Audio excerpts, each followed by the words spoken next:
Party ఫిరాయింపు ఆరోపణలు ఎదుర్కొంటున్న ఎమ్మెల్యేలపై speaker గడ్డం ప్రసాద్ ఇచ్చిన తీర్పు పట్ల ఎమ్మెల్యే మాధవరం కృష్ణారావు స్పందించారు.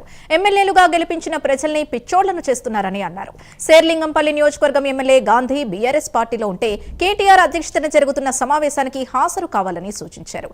దొంగల్ని గెలిపించుకుంటే ఇదే పద్ధతి కొనసాగుతుందన్నారు. ప్రజలను పిచ్చోళ్ళని చేస్తున్నాడు ఇక్కడ ఉన్న ఎమ్మెల్యే. నేను టీఆర్ఎస్ పార్టీలో ఉన్నా అంటుండు.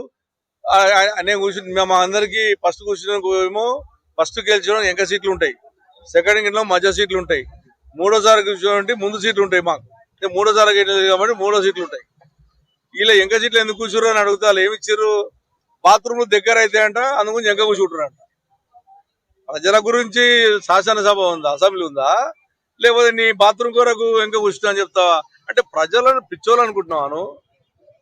నువ్వు టీఆర్ఎస్ పార్టీ కాంగ్రెస్ పార్టీ నువ్వు చెప్పాలంటే రేపు 21వ తారీఖు కేటీఆర్ గారి మీటింగ్ ఉంది రా. ఇప్పుడు నిరుపేద బిడ్డలను గులగొట్టిరు కదా. నువ్వు టీఆర్ఎస్ పార్టీ పేరు మీద గులగొట్టించావా, నీ కాంగ్రెస్ పార్టీ పేరు మీద గులగొట్టించినా చెప్పు ప్రజలకు. కాబట్టి మీకు ప్రజలు ఇప్పుడు కాదు, వాళ్ళకు ఓటు హక్కు ఉంటుంది. వాళ్ళకు డాక్టర్ అంబేద్కర్ రాసినటువంటి ఓటు హక్కు ఏదైతుందో ఆ ఓటు హక్కు ప్రజల దగ్గరకు ఉంటుంది. నేను చెప్పినా ప్రజలు గుణపడని చెప్తారు. వాళ్ళకి టైం వస్తుంది. ఇలా వాళ్ళని బెదిరించో చేస్తున్నావు.